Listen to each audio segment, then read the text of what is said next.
So when we were training with Takamizawa Sensei, he actually came up with a numbering system. I won't go through those numbering systems now, but for those of you who had the privilege of training with him, then I'm sure what I'm going to be talking about now, you'll pick up the references and maybe, hopefully, imagine Takamizawa Sensei is there. I'm just going to reiterate what Takamizawa took us through. So I'll be mainly using Tatai Seishan stance for doing the Keri Waza. And we have covered that in a previous one, and maybe we can put a bit of a link at the bottom to explain why we use Tatai Seishan rather than a Zenkutsudachi stance. Don't want to repeat that. So if you see me in Tatai Seishan while we're doing the Keris, then that's the reason why. So, first of all, when you're doing a Maegeri, we're talking about Maegeris now, and most of the Keris that I will be doing will be Kiage, not Kokami. There are instances where we do use Kokami, say in Bassai, and you pull and do the Sokuto. I'll demonstrate that later. But mainly Kiage. So, when you start Maegeri, obviously your body weight and your hip, your front heel comes in, but you lift the ball of the foot. I won't use this part yet, I'll just concentrate on, instead of pushing, you try and lift the ball of the foot.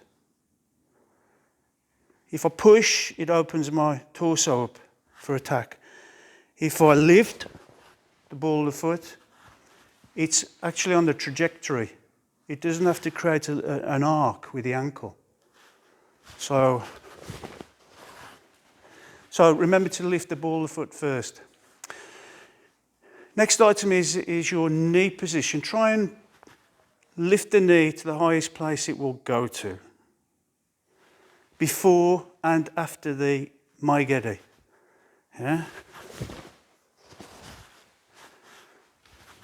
Don't start to extend the foot before, because it looks like a backward or a reverse Maegeri. You actually release the Keri before it's reached the height of the knee. So, next is to actually pull the foot back as quickly as possible. It's not only how you extend the foot, how quickly you extend the foot, but it's also how quickly you can return the foot. You don't want to throw the foot out because your opponent will catch it and sweep you. So you really need to make sure that you're pulling these kicks back so that they can't grab them. So, here.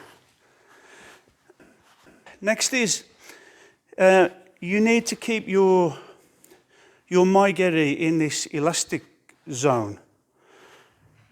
And to keep that, you do not drop your knee, because then it becomes a push. You drop the knee, it becomes a push.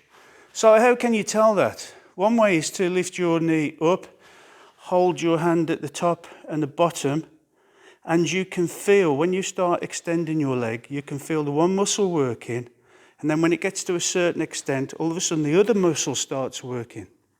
So one will start working, the other one's not evident. When you get to that position, the muscle stops and the other one takes over. So instead of the Keri, it becomes like a push. So how do you do that? You basically lift your knee. It doesn't have to be high. Put your hand underneath, hand at the top, and just extend it. And you can feel. And this is about where you need to start the pulling back. Obviously, it's like a car when you're braking. It will carry on further, but that's the time to bring it back. Not when your leg is locked out. Literally feel your muscles working and the changing aspect of it.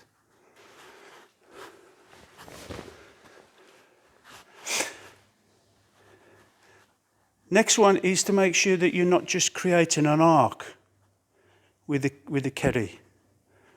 So if I can use Sensei here. So if you just lift and kick, Can you see it's just making an arc, and you rub. You need to make sure that you are using your hip to straighten out this arc. So when you're pushing your kick, your keri in, doing the maegeri, you try and push the hip forward. That hip going forward. Without that hip move, all I'm doing is cleaning my bottom of my foot on Keri's gi, which I'm sure he's not too impressed with. Gosh, thank you. So maegeri again, try and lift the ball of the foot. Try and get your knee as high as possible. Try and be aware that you don't drop your knee.